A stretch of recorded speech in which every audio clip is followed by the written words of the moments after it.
महादेव पधारे। महादेव जैसे ही आए गोपियों ने रोक दिया।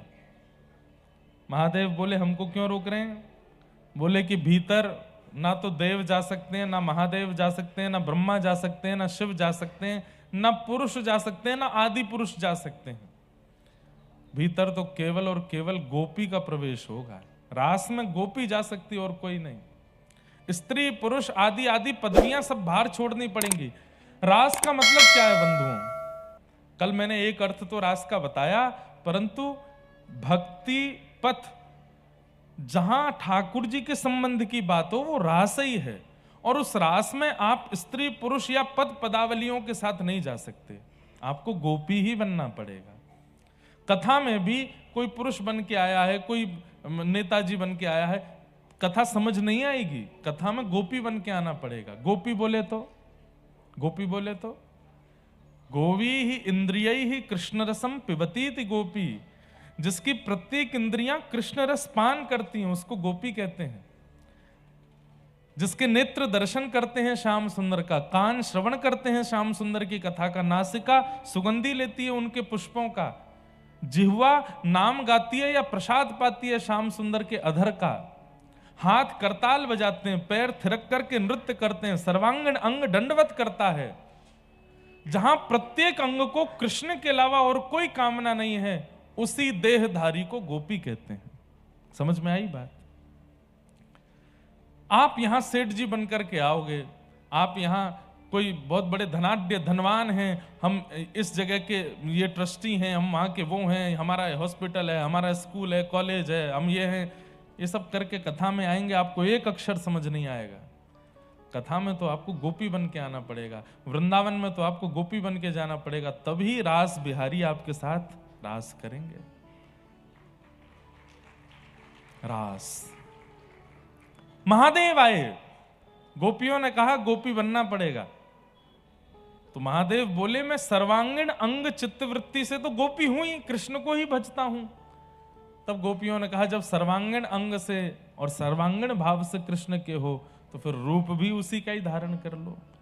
पहली बार महादेव, देवादिदेव महादेव, होठों में लालिमा लगाई है, गले में हार पहना है, आंखन में काजल लगाए हो है, कानन में कुंडल पहने हैं, अपनी जटाओं को धो करके केश बना दिया है, सिर पर चुनरी पहनी है, हाथों में चूड़ी पहनी है, और देवों के देव महादेव वृंदावन के उस प्रेम रस का आस्वादन करने के लिए गोपी बन गए। बोलो गोपेश्वर महादेव की।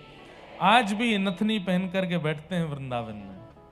बंधुओं एक बात आपसे निवेदन करूं, अगर मानो तो आप लोग ज्योतिर्लिंग कभी कभी जाते हैं, कई लोगों के भाव बन जाते हैं चलो वहां ज्योतिर्लिंग दर्शन करके आते हैं। ज्योतिर्लिंग में सबसे पहली हमारी इच्छा क्या हो जाती है कि हम जाके अभिषेक करें, अभिषेक का हमको अवसर मिल जाए, हम रुद्राभिषेक करें, रुद्राष्टाध्याय का पाठ करें, रुद्राष्टकम करें। पर एक बहुत लॉजिकल बात है, आप मेरी ही प्रशंसा मुझको बार बार सुनाओगे, मैं कब तक सुनूंगा उसको? मुझको उसमें ज्यादा आनंद नहीं मिलेगा। लेकिन मैं जिसका प्रेमी हूं, मेरे प्रेमी की चर्चा यदि मुझे सुनाओगे तो मुझे ज्यादा अच्छा लगेगा, मुझे और ज्यादा प्रिय लगेगा। तो हमारी भावना ऐसी, रुद्राष्टकम कर लो, रुद्राष्टाध्याय कर लो, महादेव का अभिषेक कर लो, और सब करने के बाद जब जाने का समय आवे तो मंदिर के किसी कोने में बैठ करके गोपी गीत का पाठ सुनाओ महादेव को। बंधुओं हजारों की तादाद में लोग जल चढ़ा रहे होंगे महादेव को, लेकिन महादेव के कान और चित्तवृत्ति कोने में आपको ही सुन रहे होंगे कि कौन गोपी गीत गा रहा है, यहां बैठ करके व्रज की याद मुझे कौन दिला रहा है। आहा, महादेव प्रसन्न हो जाते हैं। कई लोग कथा में अब भी बैठे हैं जिनका ये नियम, मैंने पूर्व में कथा की तो उन्होंने ये नियम लिया, वो आज भी महादेव के पास जाते हैं तो सब जो रिचुअल है वो सब करते हैं, बिल्व पत्र चढ़ाना, दूध से अभिषेक करना, जल चढ़ाना, परंतु जब वो बाहर आते हैं तो गोपी गीत का पाठ सुनाते हैं, महादेव को गोपी गीत सुनाते हैं। हम कह रहे हैं ज्योतिर्लिंग नहीं भी जा पाते तो आपके कलकत्ता में जहां भी महादेव के स्थान हैं, जहां भीड़ भाड़ ना होती हो, वहां पहुंच जाइए और जाकर के गोपी गीत का पाठ सुनाओ। तब कथामृतम तप्त जीवनम कविभिरीडितम कल्मष। गोपी गीत का पाठ पता है क्या है? जैसे हमारे घर के माताजी, पिताजी, दादी, दादा कभी कभी उनको याद आ जाती है तो अपने ब्याह की एल्बम निकाल लाते हैं। कभी कभी अपने ब्याह की अगर रिकॉर्डिंग हुई होती है तो सीडी चला करके बच्चों को दिखाते, देखो हमारा ब्याह देखो।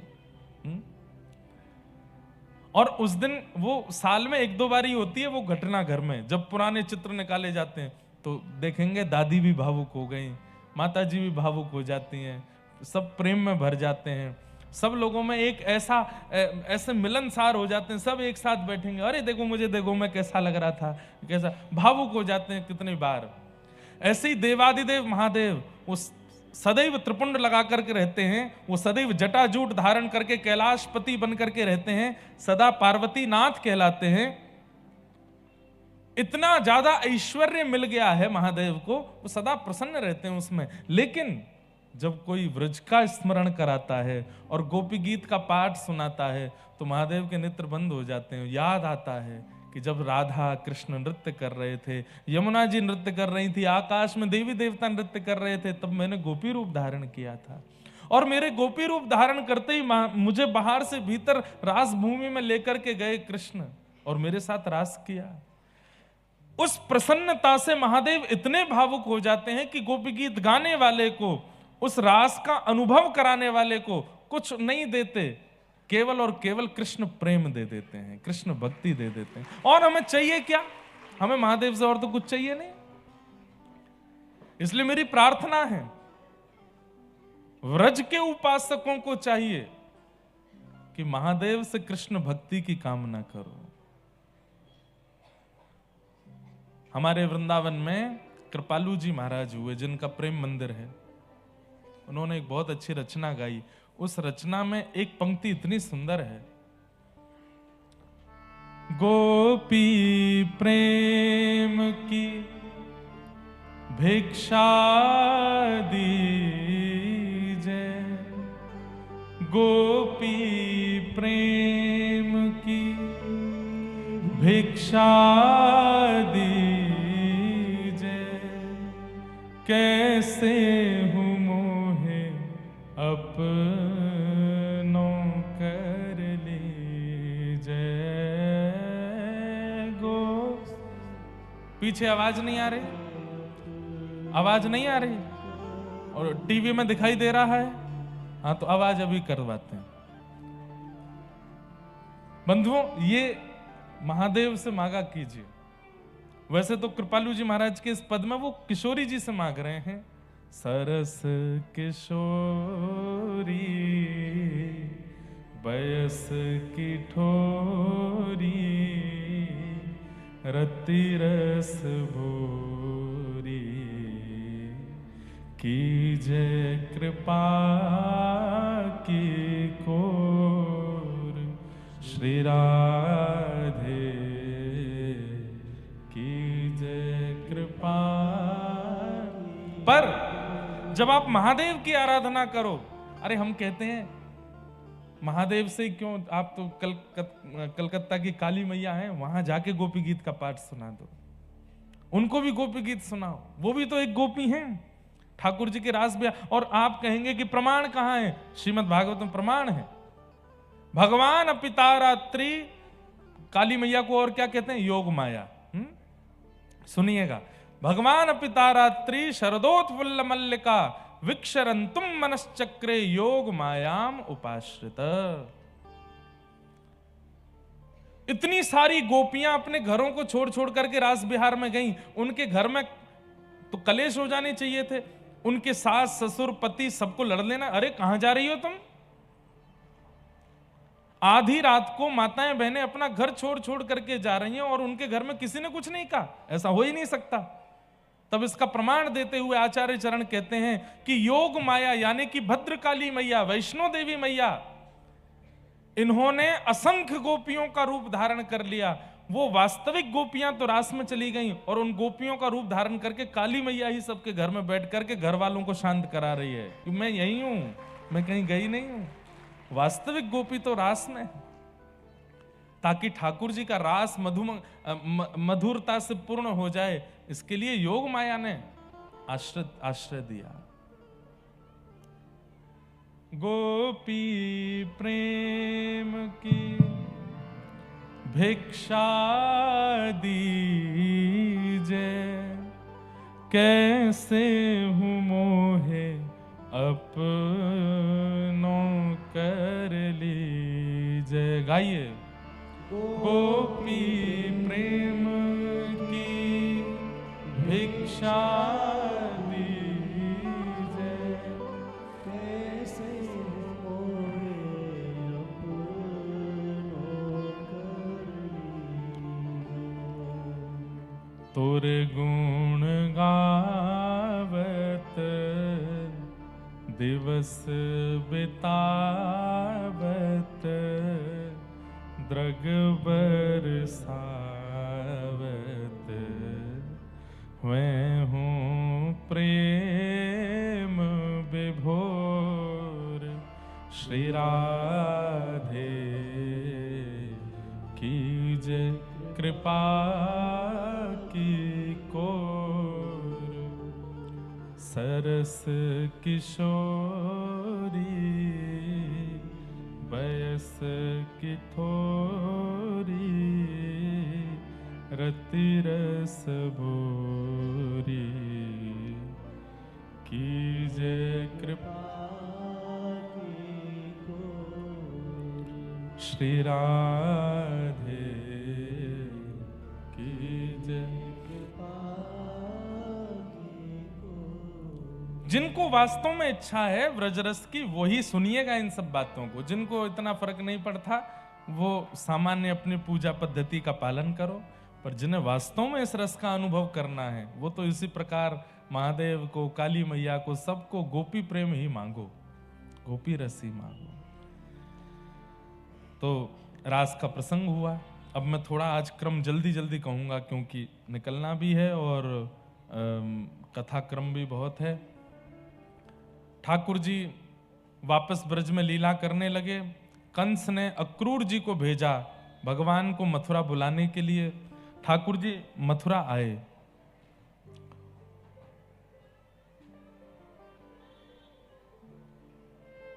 तो थोड़ी देर तो सुन रहे थे सब लोग, अब अचानक से बोले बीच में। पहले भी आ रही थी आवाज, पहले आ रही थी, अब नहीं आ रही है। ये यहां बैठे हैं माइक वाले भैया, इनको ले जाना उठा के, यहीं धल लो कलकत्ता में। अब हम क्या करें, अब जितना श्रम है उतनी तेज बोलेंगे, आप सुन लो थोड़ी देर। हाँ, तो क्या बोल रहा था मैं? हाँ, तो अक्रूर जी आए। अक्रूर जी आकर के ब्रजवासियों से, बहुत भावुक प्रसंग है इसलिए मैं ज्यादा इसमें नहीं जाऊंगा, आकर के उन्होंने सब ब्रजवासियों को, नंद रानी, यशोदा मैया, नंद बाबा, सबसे निवेदन किया और श्री ठाकुर जी व्रज से मथुरा गए। बहुत भावुक प्रसंग है। मथुरा जाकर के ठाकुर जी ने कुबलिया पीड़ हाथी का उद्धार किया, धनुष भंजन किया, कुब्जा के ऊपर कृपा की, और सब करते हुए ठाकुर जी कंस के पास पहुंचे। बड़े बड़े मल्लों के साथ युद्ध करते हुए 50 सिड्डी ऊपर बैठे हुए कंस को उठा करके नीचे पटक दिया। भगवान ने उसका वध कर दिया। बोलो कंस मर्दन भगवान की। कारागृह में जाकर के ठाकुर जी ने देवकी और वसुदेव जी को मुक्त किया और उन्हें मुक्त करा करके ठाकुर जी ने अपने नाना जी यानी कि कंस के पिताजी, उनको मथुरा का राजा बनाया। उग्रसेन जी को राजा बनाया। ठाकुर जी ने वसुदेव जी से प्रार्थना की, पिताजी अब मैं पढ़वे जानो चाहूं। 12 वर्ष की अवस्था में ठाकुर जी विद्यालय गए पहली बार। कितनी वर्ष की अवस्था में? 12। बंधुओं, हमारी आपसे प्रार्थना है, इसमें कोई हमारी बात को गलत रूप से मत ले जाइएगा। छोटे बच्चों को थोड़ा बड़ा होने दिया कीजिए। बहुत छोटी अवस्था में हम लोग स्कूल और अपने घर से दूर भेजना शुरू कर देते हैं। घर से बाहर निकले बिना कुछ बन नहीं पाएंगे बच्चे, ये बात फैक्ट है। पर 5 वर्ष तक बालकों को माता पिता परिवार का संरक्षण चाहिए, चाहिए, चाहे 24 घंटे वो घर में चाहिए। बुरा नहीं मानिएगा, आजकल माताएं अपने समय को थोड़ा एकांत मिल जाए, हमको थोड़ा आराम मिल जाए, इसलिए बच्चों को स्कूल भेजना शुरू कर देते। 2.5-3 साल के बच्चे स्कूल जा रहे हैं। कितने? 1.5 साल, 1.5 साल के बच्चे।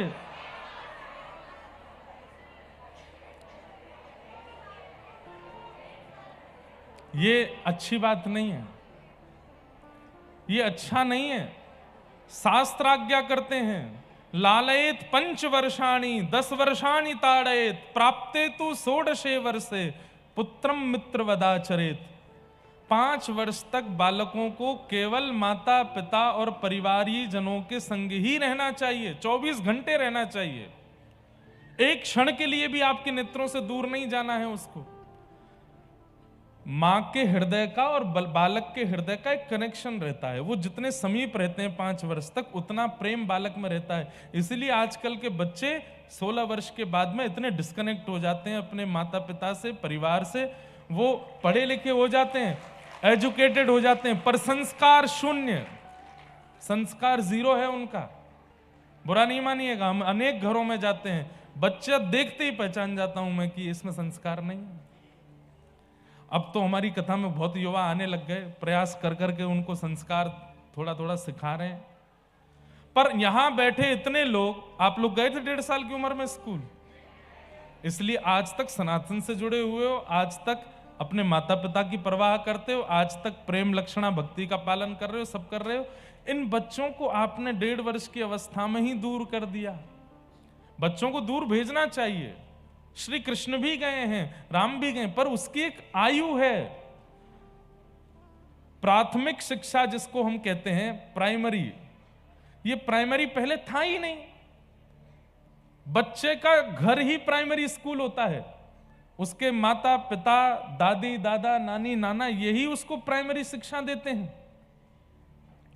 लेकिन आजकल सब लोग अपना स्पेस चाहते हैं, इसलिए बच्चों को भेज देते हैं और इसका फिर दुष्परिणाम भोगना पड़ता है।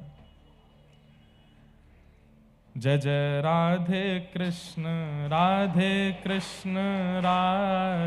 गोविंद, जय जय राधे कृष्ण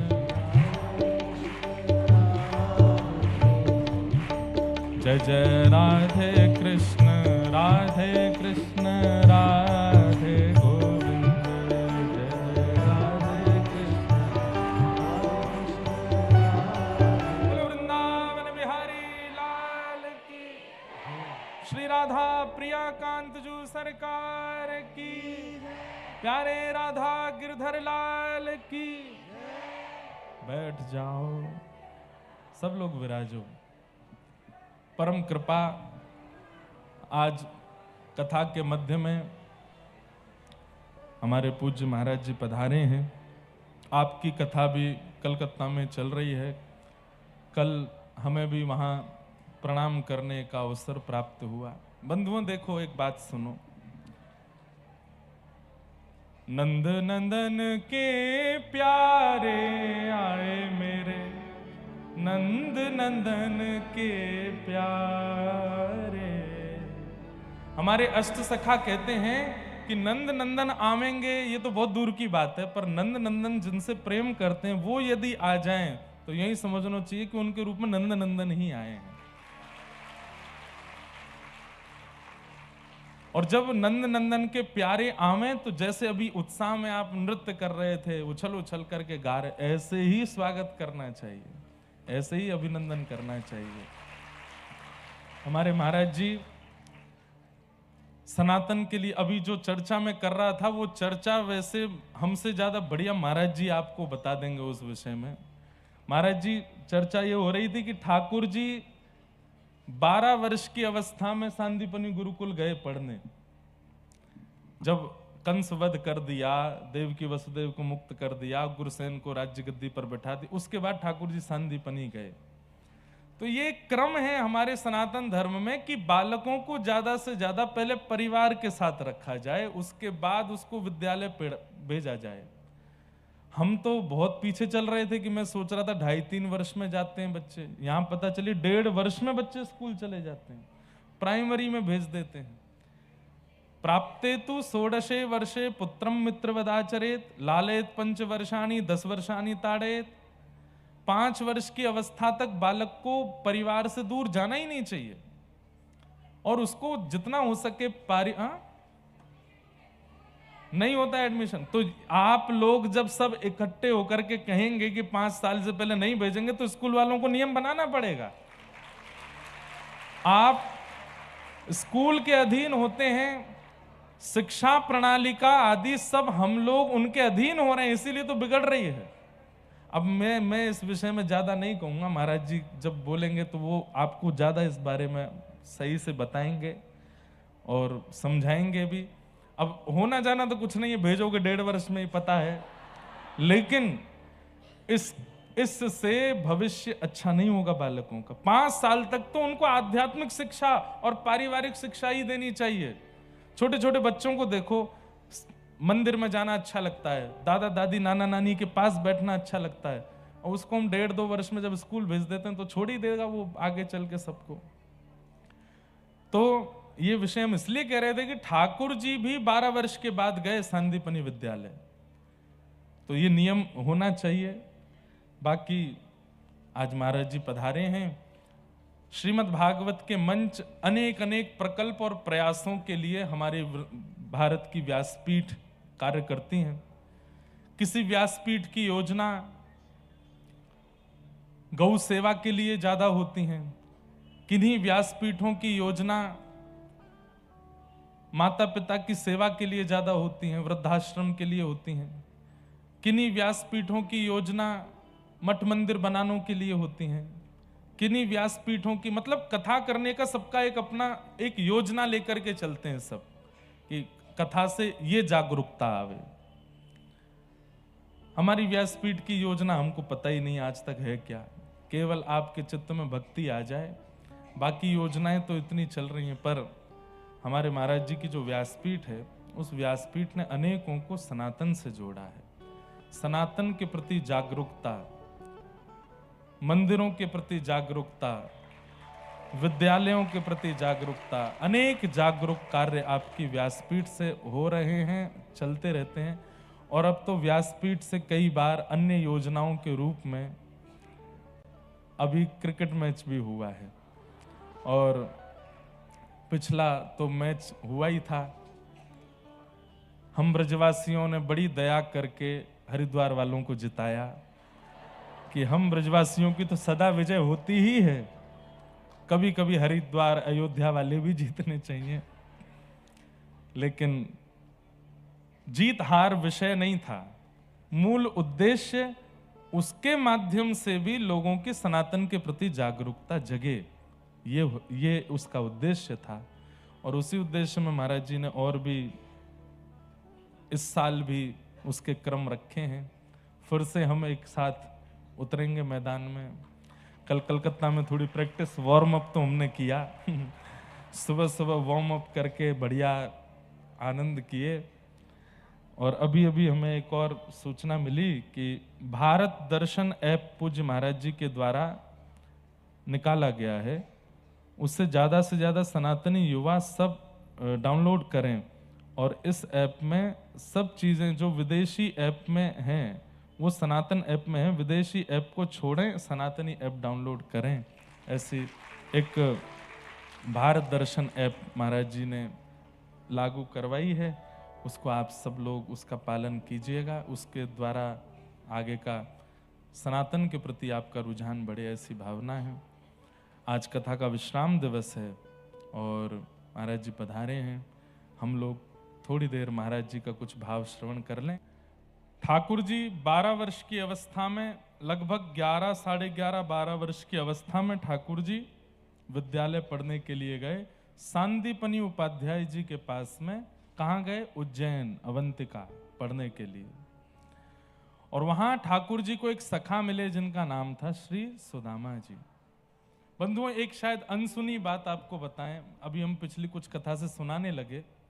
सुदामा जी से ठाकुर जी की इतनी प्रीति क्यों बन गई? ऐसा क्या दिया सुदामा जी ने जो ठाकुर जी उनको अपना इतना घनिष्ठ मित्र मानने लगे? तो प्रसंग आता है कि ठाकुर जी जब विद्यालय में पढ़ने लगे तो उनको व्रज की याद आती थी, व्रज छोड़ के आए थे, और व्रज छोड़ करके आए तो मथुरा भी छोड़ना पड़ा विद्यालय पढ़ने के लिए। तो इतना स्मरण होता था व्रज का, इतनी याद आती थी ठाकुर जी को। सुदामा जी ठाकुर जी की ओर देखते और बोलते ही, लाला पूरे दिना ऐसो रूठो सो बैठो रे, ना कछु खावे ढंगते ना बोले, बस कोने में, एक कोने में ठाकुर जी बैठे रहते। तो श्री सुदामा जी ने कैसे अपने सख्य का निर्वहन किया? एक सखा कैसा होना चाहिए? ध्यान से सुनो। मित्र और सखा, इन दोनों में अंतर होता है। यदा कदा मिलती, जो कभी कभी मिले, काम पड़ने पर मिले, जरूरत होने पर मिले, उसको मित्र कहते हैं। पर संग खावे, संग रहवे, संग ही रहे, आपके दुख को अपना दुख माने, उसे मित्र, उसे सखा कहते हैं। ठाकुर जी ने मित्र अनेक बनाए, पर पूरी कृष्ण लीला में भगवान के सखा केवल 3 हैं। सखा केवल 3 हैं ठाकुर जी के। सुदामा जी सबको पता है, अर्जुन भी सबको पता है, और तीसरे हैं उद्धव जी। उद्धव जी ठाकुर जी के सखा, दैत्य सखा। बल्कि उद्धव जी को मैं कह दूं तो कोई अतिशयोक्ति नहीं, सुदामा जी और अर्जुन से भी ज्यादा श्रेष्ठ ठाकुर जी के सखा अगर कोई हैं तो वो उद्धव जी हैं। उनके लिए कहा है कृष्णस्य दैत्य सखा। दैत्य सखा मतलब घनिष्ठ, घनिष्ठतम मित्र हैं। मतलब ठाकुर जी अपने मन विचारों तक की बात उद्धव को बता देते हैं, इतने सखा। ठाकुर जी ने सखा 3 ही बनाए। तो इसका मतलब एक बात समझिए, जीवन में मित्र खूब रखिए, पर सखा 2-3 से ज्यादा मत बनाइए। आपके संग खाने का अधिकार, आपके संग बैठने का अधिकार, आपके संग घूमने का अधिकार, वो सबका नहीं होना चाहिए। और सखा ढूंढना बहुत बड़ी बात है, इसलिए 3 तो सबसे मैक्सिमम है, कम से कम एक ही सखा होना चाहिए। और सबसे बढ़िया सखा तो ठाकुर जी हैं। ठाकुर जी को सखा मानो। और देखो, ठाकुर जी सखा नहीं बन सकते तो ठाकुर जी के जनों को अपना सखा बनाओ। अभी यहां कथा में आप सब लोग, कई लोग आ रहे हैं, रोज आ रहे हैं, बगल में कोई बैठने वाला श्रोता आपको लगा हो 4-5 दिन से, भाई ये बहुत अच्छा बढ़िया से कथा सुनती हैं या सुनता है, उसको बोलो तो तुम मेरे सखा बन जाओ। क्यों? बोलो फिर दोनों कथाओं में जाया करेंगे, दोनों साथ में मंदिर जाया करेंगे। वो स्त्री पुरुष वाला नहीं, वो वाले सखा नहीं बनना। अच्छे, जो हमारा नाक मत कटवा देना कहीं वो काम करके। सखा मतलब भगवत संबंधी से सखा बनो। और सखा 1 या 2 से ज्यादा से ज्यादा 3, इससे ज्यादा सखा ना हो। तो भगवान के सखा श्री सुदामा जी मन में सोचते कि लाला पूरे दिन रूठो बैठो रे, कहा करूं या के काजे। तो श्री सुदामा जी ने पूरी जांच की, यशोदा मैया कैसे लाड़ करती हैं, कैसे प्रेम करती हैं, कैसे बुलाती हैं। श्री दामा तन सुखा, मन सुखा, धन सुखा, सबके बारे में सुदामा जी रोज सुनते ठाकुर जी से। और फिर सुनकर के श्री सुदामा जी ही कभी तन सुखा बन के आ जाते, कभी मन सुखा बन के आ जाते, कभी श्रीदामा की तरह बोलने लगते, कभी यशोदा मैया की तरह गोद में सुला लेते, कभी गुरुकुल में मक्खन चुरा करके लाते और यशोदा मैया की तरह अपने हाथ से पवाते। इतना स्नेह देते। ठाकुर जी के सुख का विचार किया सुदामा जी ने, इसलिए ठाकुर जी ने उनको अपना सखा बना लिया। बोले मेरा सबसे प्रिय सखा है श्री सुदामा जी। व्रज का विरह नहीं करने दिया ठाकुर जी को, इसलिए ठाकुर जी ने श्री सुदामा जी को अपना सखा माना। आप भी अपने घर के ठाकुर जी को बंधुओं सुख देने का प्रयास किया करो। अभी हमारी सेवा कैसी होती है, हमें जिसमें सुख मिलता है उसमें ठाकुर जी सुख ले लीजिए, नहीं। सेवा का मतलब होता है ठाकुर जी का जो सुख है उसमें हम सुख लेंगे। अब लोग बाग इसमें पढ़े लिखे लोग बात बनाते हैं कि भगवान को कोई सुख की कामना, वो तो सर्वव्यापी सर्वगुण संपन्न, उनको कुछ, इसका मतलब ये थोड़ी होता है कि कोई व्यक्ति करोड़ों का टर्नओवर करता है, अरे भैया इसको रोटी बनाने की क्या जरूरत है, इसके पास तो मशीन होंगी रोटी बनाने वाली, इसके पास तो मशीन होगी दाल निकालने वाली, इसके पास तो ये। अरे सामान्य जरूरतें सबकी पूरी होती हैं, लेकिन हम ये भी माने कि वो परमात्मा है तो भी अगर वो परमात्मा ही हैं तो ब्रज में फिर लीला करने क्यों आए? ये सारी लीला, ये सारा भाव, ये प्रेम क्यों प्रकट किया ठाकुर जी ने? वो चाहते हैं कि हम उन्हें वह स्नेह, वह प्रेम, वह भाव प्रदान करें।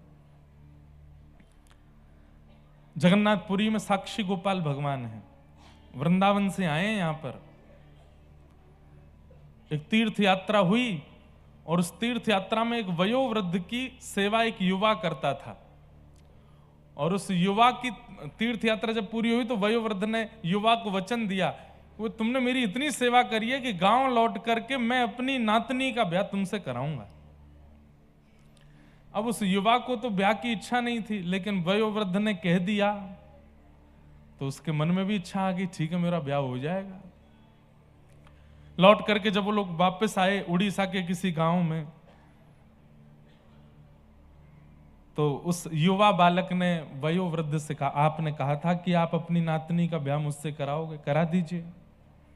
हाँ हाँ मैं घर पे बात कर। अब घर पे जैसी बात की तो घर के सदस्यों ने सबने उस व्यक्ति को, अरे वो तो कुछ कमाता नहीं, वो तो ऐसे ही पड़ा रहता है, उससे अपनी बेटी का ब्याह करेंगे, ये करेंगे, वो सब ने मना कर दिया। तो बेचारे वृद्ध जो थे वो संकोच में आ गए, अब मैं क्या करूं, मैं तो उसको वचन दे चुका हूं। तो जब इतना प्रेशर पड़ा तो वयोवृद्ध ने भी मना कर दिया, भैया देखो हमने कोई तुमसे ऐसी वादा नहीं किया था कि हम नातनी का ब्याह करा ही देंगे। उस युवा ने कहा ब्याह मत कराइए, लेकिन सच तो बोली, आपने कहा था कि आप ब्याह कराओगे। और वयोवृद्ध भी अड़ गए, नहीं मैंने नहीं कहा था। पंचायत बैठी तो पंचों ने कहा भैया ये कह रहे हैं कहा था, तुम कह रहे हो नहीं कहा था, कैसे माने? कोई तीसरा था जो गवाही देगा कि इन्होंने कहा था? तो उस बालक ने बोला, हाँ व्रज वृंदावन में गोपाल जी का मंदिर था, गोपाल जी के सामने बैठ के इन्होंने मुझसे कही थी कि अपनी नातनी का ब्याह कराएंगे। गोपाल जी ने सुना है, गोपाल जी ने सुना है। सुन करके सारे गांव के लोग हंसने लगे, बोलो गोपाल जी का सुनना तो ना सुनने के बराबर है। लेकिन पता नहीं उस युवा के चित्त में कैसा विश्वास, गोपाल जी ने सुना है। पंचों ने भी हंस करके कह दिया, अच्छा तो ठीक है, तो जाओ गोपाल जी को बुला लो, वो आके अगर कह देंगे कि इन्होंने नातनी के ब्याह का कहा था तो हम तुम्हारा ब्याह करा देंगे। और पंच सारे वयोवृद्ध से बोले, अब गोपाल जी तो आने नहीं, तुम अपनी नातनी का कहीं कर दो ब्याह। वो बालक बोला, मैं आज ही निकल रहा हूं वृंदावन। पहुंच गया वृंदावन, और वृंदावन में श्री गोविंद देव जी का मंदिर है, रंग जी के मंदिर के पास, वहीं पास में ही गोपाल जी का वो मंदिर था। साक्षी गोपाल उनका नाम यहां आकर के पड़ा, वहां वो गोपाल जी थे। उस युवा ने जाकर के गोपाल जी को, हे गोपाल जी आपने सुना था, उन वयोवृद्ध ने आपके सामने वचन दिया था कि वो अपनी नातनी का ब्याह मुझसे करेंगे, आप मेरे साथ चलो, मेरे साथ उड़ीसा चलो और वहां जाकर के सबको साक्षी दे दो कि हाँ उन्होंने कहा था। आपका तो गुरुदेव ठाकुर जी घर बस गया, मेरा बस जाएगा। आपके तो एक आदमी 16,000 बसे हुए हैं, एक आध दासों के भी बस जाएंगे तो क्या बुराई है। ठाकुर जी को मनाने लगा। अब ठाकुर जी कहां बोलते हैं, तो चुपचाप खड़े हैं ऐसे मूर्तिमंत होके, जैसे सारे मंदिरों में ठाकुर वैसे ही हैं। रात में पुजारी जी मंदिर बंद करने लगे तो गेट के आगे अड़ गया, बोले बंद मत करो, मेरी बात चल रही है इनसे। पुजारी जी ने धक्का वक्का देके मंदिर बंद कर दिया। रोने लगा, रोते रोते बोले मैं खाऊंगा नहीं, पीऊंगा नहीं, प्राण त्याग दूंगा यहां पे, क्योंकि मैं वापस गांव जाने लायक तो बचा नहीं। वापस खाली हाथ गांव जाऊंगा तो गांव के लोग और हंसी उड़ाएंगे। गोपाल जी सबकी लाज रखी आपने, मेरी भी रख लो। जैसी लाज राखी द्रौपदी की, होन न दीन उघारी, जैसी लाख राखी अर्जुन की, भारत युद्ध पछारी। ऐसी मेरी भी लाज रखो ना नाथ, चल दीजिए मेरे साथ। आधी रात का समय हो गया, रो रहा था, बिलख रहा था, कुछ खा पी नहीं रहा था। तो बंद मंदिर के भीतर से गोपाल जी बोल पड़े, ए पागल क्यों रोता है, कुछ खा पी ले, कहीं चला जा। बोले आप ही बोल रहे हैं ना अंदर से? बोले हाँ मैं ही बोल रहा हूं, मैं तुझसे ये कह रहा हूं कि भाई मैं कहीं आता जाता नहीं हूं, और ये कलिकाल चल रहा है, घनघोर कलयुग चल रहा है, मैं ज्यादा हिलता डुलता नहीं हूं, इसलिए तू चला जा, मेरे पीछे मत पड़, और तू जा, उससे बढ़िया कन्या से तेरा ब्याह हो जाएगा, और मैं हिलता डुलता नहीं हूं, कहीं आता जाता नहीं हूं, चला जा चा। रोता रोता बाहर से बोला, हिलते डुलते नहीं हो तो बोल कैसे रहे हो? जब बोल सकते हो तो हिल भी सकते हो, जब बोल सकते हो तो चल भी सकते हो। अब तो मैं और नहीं जाऊंगा, जब आप बोल सकते हो तो चल भी सकते हो, चलो मेरे संग। और रात भर हो गई। ठाकुर जी अंदर से ही बात कर रहे हैं। बोले तुम मुझे कैसे लेके जाएगा? बोले कि मैं व्यवस्था कर लूंगा, बैलगाड़ी में ले चलूंगा। अरे 1-1.5 महीना लगेगा पहुंचने में। तो बोले 8 बार भोजन करता हूं मैं दिन में, अष्टयाम भोजन लगता है मेरा। बोले मैं सब व्यवस्था कर दूंगा, चल दो मेरे साथ। इतना उसने प्रेम से पुकारा, अंत में वो बोल गया मुझे ब्याह नहीं करना है, लेकिन अब मेरे मन में इच्छा हो गई है कि मैं ठाकुर को ले जाऊं अपने गांव में जाके विराजमान, अब आप चल दो। ठाकुर जी बोले ठीक है मैं चल दूंगा, पीछे मुड़ के नहीं देखना, हा? जब भोजन कराना होगा तभी मेरे सामने आना। और अर्धरात्रि में ही ठाकुर जी वर्षों से वृंदावन में सेवा करा रहे थे, अचानक से निकल गए, बैलगाड़ी पे बैठ गए, बोले चल ले चल अपने प्रांत में, तेरे यहां विराजेंगे, वहीं रहेंगे। 8 बार भोजन करते हैं दिन में, और भोजन करते करते करते जो 1 महीना में पहुंचने थे 3 महीना में पहुंचे, इतना भोजन करते हैं।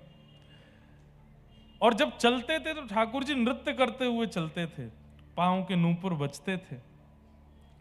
जैसे ही उत्कल प्रांत में पहुंचे, समुद्री रेत उसमें जैसे ही चलने लगे तो ठाकुर जी के नूपुरों में धूल भर गई, तो आवाज नहीं आई, तो उसको लगा पता नहीं ठाकुर जी रुक गए क्या पीछे। जैसे ही पीछे मुड़ के देखा तो ठाकुर जी तो त्रवंग ललित श्याम सुंदर वहीं स्तब्ध हो गए। बोले अब नहीं जाऊंगा आगे। तेने पीछे क्यों देखा? बोले आपके नूपुर की आवाज ही नहीं आई मुझे। ठाकुर जी बोले वहां रेत भर गई है या हमारे ना आई। जय जय, बस 5-6 किलोमीटर दूर रह गया मेरा गांव, चल दो। ठाकुर जी बोले हम तेरे काजे 1000 किलोमीटर चल के आ गए, गांव बारे 5 किलोमीटर ना आ सके? उन तक कहते हैं यहीं आ जाएंगे। गांव में जाके हल्ला किया, बोले गोपाल जी आ गए, साक्षी देने गोपाल जी आ गए। इन्होंने कहा था अपनी नातनी का ब्याह मुझसे करेंगे, देखो साक्षी देने गोपाल जी आए। पूरा गांव इकट्ठा हुआ, आहा सबके नेत्र सजल हो गए। त्रिभंग ललित श्याम सुंदर मंद मंद मुस्का करके खड़े हैं और सबके सामने साक्षी दे रहे हैं। इन वयोवृद्ध ने मेरे सामने इस युवा बालक का हाथ पकड़ के साक्षी दी थी कि ये अपनी नातनी का ब्याह इससे करेंगे, अब आप इसका ब्याह करा दो और मैं अब स्तब्ध होकर के यहीं रहूंगा। और तब से पूरे नगर में महाराज ये बात सिद्ध हो गई कि यहाँ के गोपाल जी जगन्नाथ धाम की जो यात्रा करता है उसकी साक्षी लेते हैं, उसकी साक्षी करते हैं। कब देंगे साक्षी? मृत्यु के बाद जब हम लोग जाएंगे तो यमराज जी आएंगे, सबसे पहले सारा रजिस्टर खोल के दिखाएंगे और पूरा बताएंगे तुमने ये किया, जीवन में ये किया, इतना मांस खाया, इतना ये गलत काम किया, इतना ये सब किया, इन सब के बदले तुमको अब नरक जाना पड़ेगा। तब आप उनसे कह सकते हो, हे यमराज जी, हम जगन्नाथ जी गए थे, हमने वहां महाप्रसाद पाया था, हमने समुद्र स्नान किया था, नील माधव भगवान का दर्शन किया, नील चक्र का दर्शन किया। तब यमराज जी कहेंगे कोई गवाही है? उसी समय आप अगर स्मरण करोगे साक्षी गोपाल प्रभु का तो तुरंत प्रकट हो जाएंगे और यमराज जी को साक्षी दे देंगे, हाँ ये जगन्नाथपुरी आए थे, इन्होंने महाप्रसाद पाया था, नील चक्र का दर्शन किया था, इसलिए प्रसिद्ध है श्री साक्षी गोपाल प्रभु। तो ये बात मैं क्यों बता रहा हूं?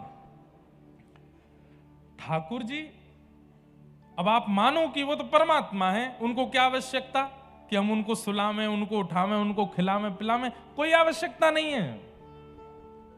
पर जब प्रेम होता है तो अनावश्यक व्यक्ति के साथ भी प्रेम प्रकट किया जाता है। अब घर पे प्रधानमंत्री आ जाए, उसको चाय की कोई कमी है, उसको भोजन की कोई कमी है, लेकिन आपका भाव रहता है ये हमने बनाया है, प्रेम से पाइए ना थोड़ा सा। हमने कोई महाराज जी आ जाए, संत आ जाए, उनको कोई कमी है?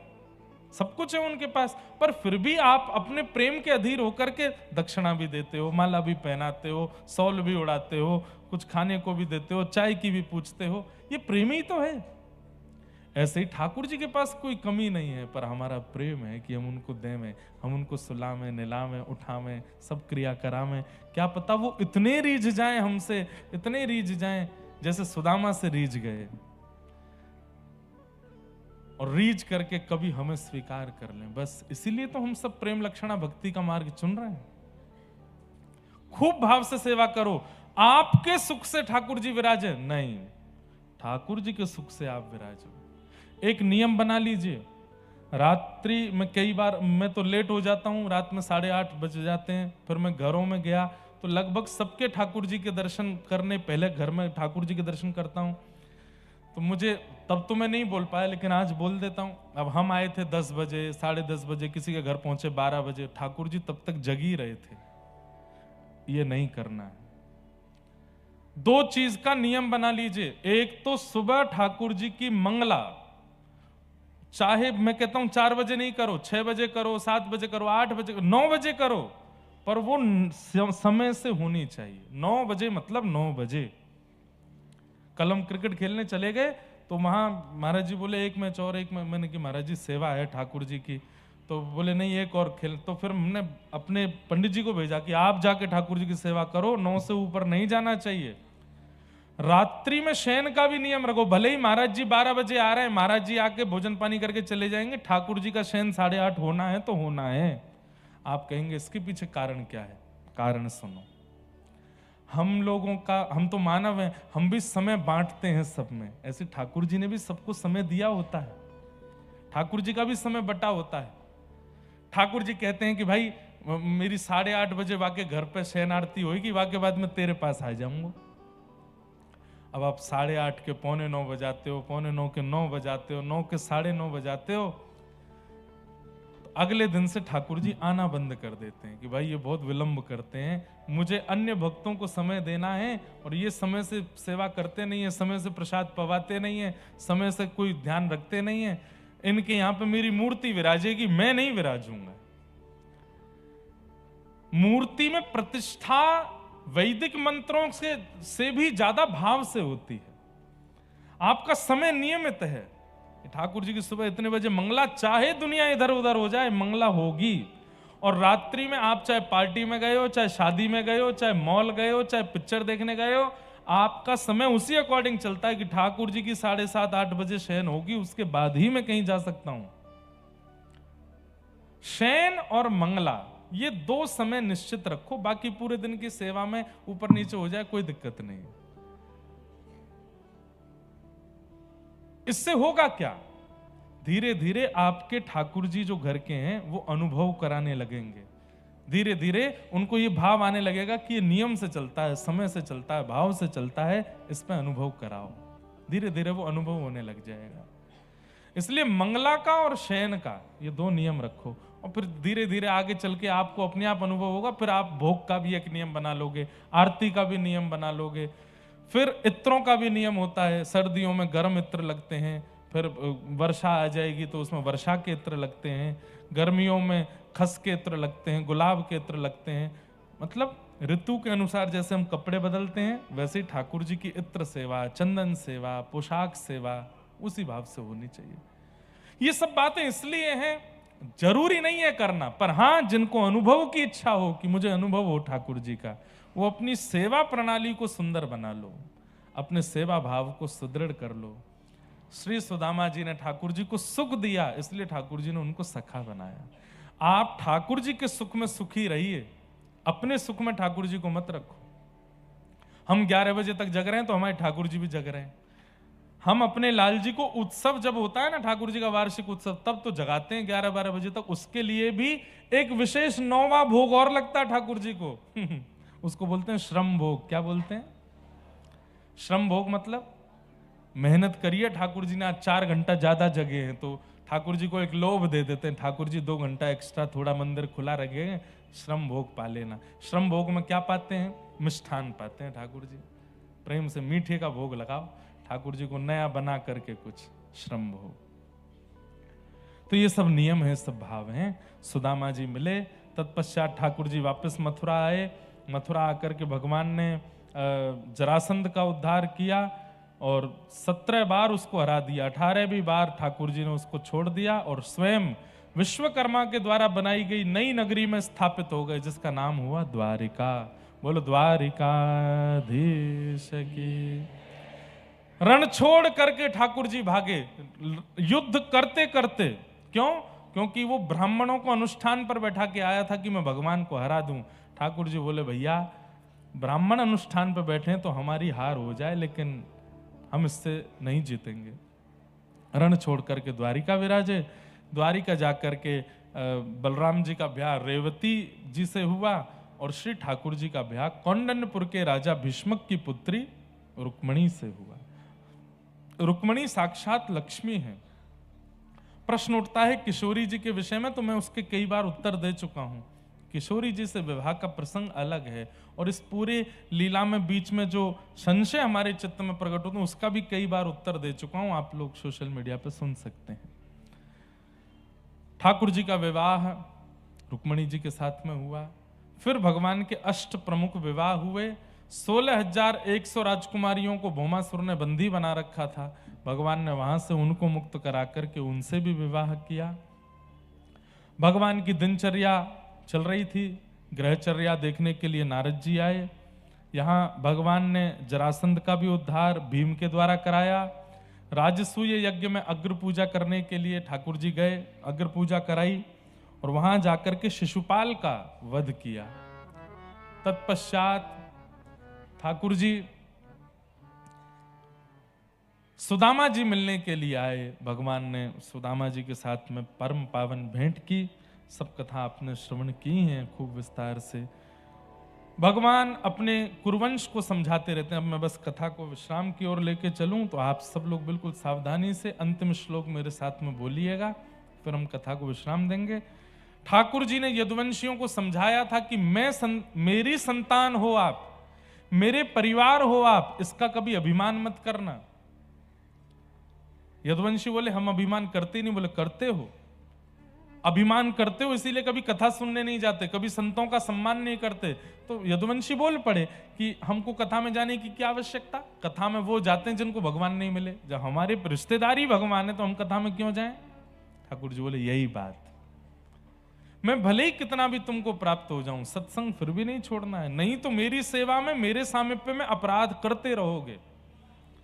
संतों का अपमान कभी मत करना, कथा का अपमान कभी मत करना। लेकिन यदुवंशी नहीं मानते भगवान की बात। बंधुओं, इसलिए ठाकुर जी से प्रार्थना करो कि आपको कभी अति बल ना मिले। व्यक्ति को जब भी अति बल मिला है, चाहे धन के रूप में, चाहे रूप के रूप में, चाहे साम्राज्य के रूप में, चाहे पहचानों के रूप में, व्यक्ति अभिमानी हुआ ही है। अति बल नहीं मिलना चाहिए। एक प्रकार से मैं कह दूं तो कोई अतिशयोक्ति ना हो, किसी व्यक्ति को यदि अति बल दे देते हैं ना ठाकुर जी, हर प्रकार का बल, उसके खूब सारे कॉन्टैक्ट्स हैं, खूब सारे उसके लोग हैं, खूब उसके पास में जन बल है, धन बल है, बाहुबल है, रूप बल है, इसका मतलब ठाकुर जी उसका पतन कराना चाहते हैं, इसीलिए अति बल देते हैं। लेकिन जिसको ठाकुर जी चाहते हैं कि ये सधे, उसको थोड़ा अपूर्ण रखते हैं, उसको थोड़ा खाली रखते हैं। मटका भरा होगा ना तो छलकेगा, लेकिन थोड़ा अपूर्ण है, थोड़ा खाली है, तो कितने भी दचकियां आ जाएं, पानी छलकेगा नहीं। इसलिए अपने जीवन में परिपूर्ण होने का विचार मत किया, मुझे ये भी आना चाहिए, मुझे वो भी आना चाहिए, मुझे ऐसा भी आना चाहिए। नहीं, थोड़ा अपूर्ण रहिए। थोड़ी अपूर्णता अच्छी है, और अपूर्णता से कुछ हो चाहे नहीं हो, एक काम होता है, अभिमान नहीं आता व्यक्ति के चित्त में।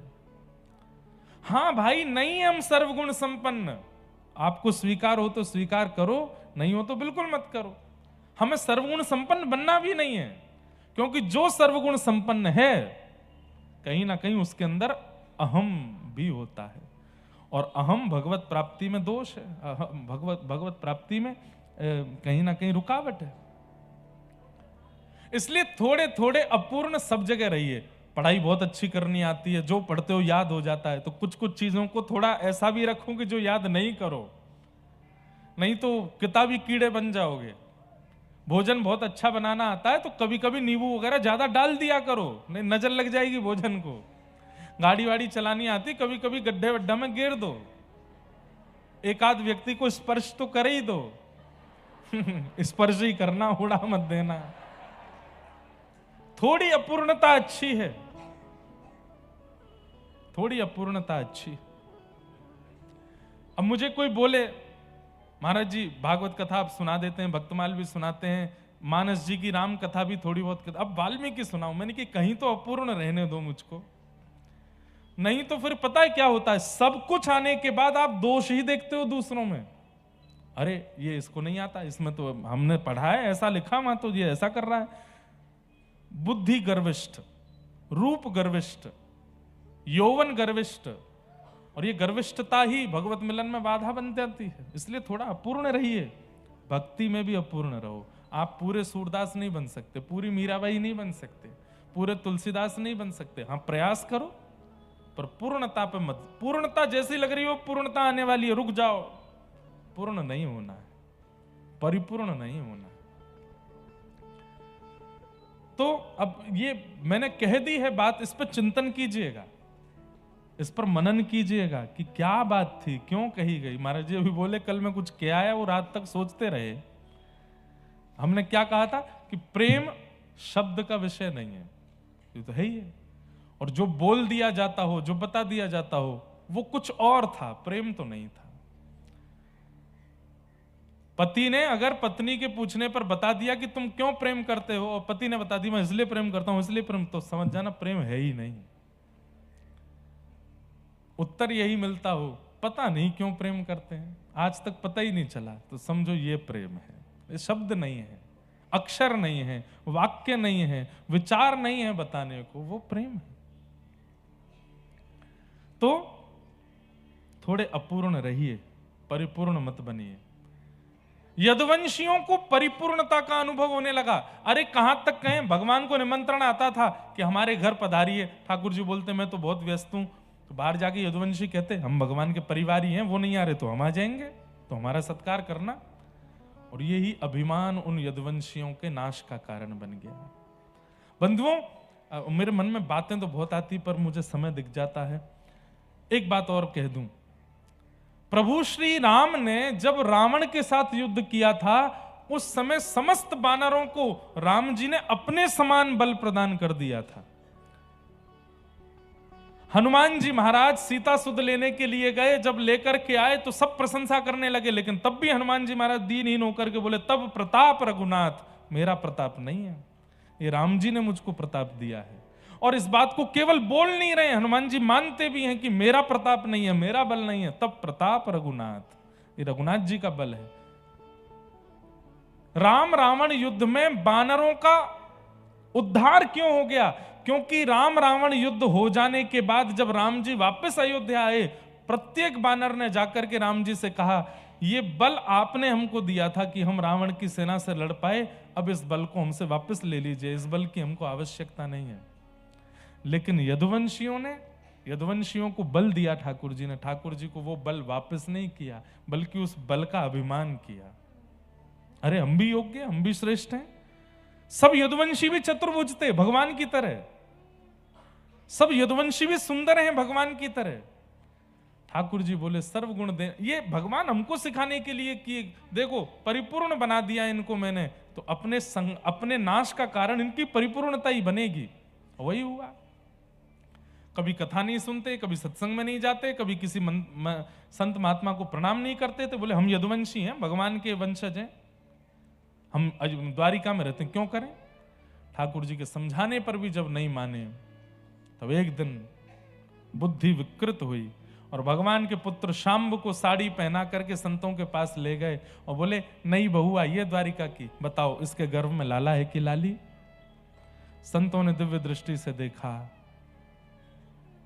अरे दुष्टों, भगवान के पुत्र को साड़ी पहना के लिए आए हो, हमारी परीक्षा लेने के लिए? जाओ, इसके गर्भ से लोह पिंड जन्म लेगा जिससे पूरा यदुवंश नष्ट हो जाएगा।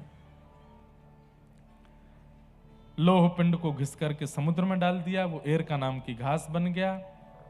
एक दिन किसी बात पर छोटा विवाद बड़ा युद्ध में परिवर्तित हो गया और आपस में यदुवंशी लड़ते झगड़ते आपस में नष्ट हो गए। भगवान ने दाऊ दादा से कही, दाऊ दादा अब आप भी जाओ, क्षीर सागर में प्रविष्ट हो जाओ, मैं भी वैकुंठ जाने की योजना बनाता हूं। अंत तो गत्वा भगवान ने एक वृक्ष के नीचे बैठकर के उद्धव, मैत्रेय मुनि आदि कुछ विशिष्ट जनों को भागवत धर्म का ज्ञान दिया। वही भागवत धर्म हम पिछले 7 दिन से सुन रहे हैं। ये संपूर्ण ज्ञान ठाकुर जी ने उद्धव जी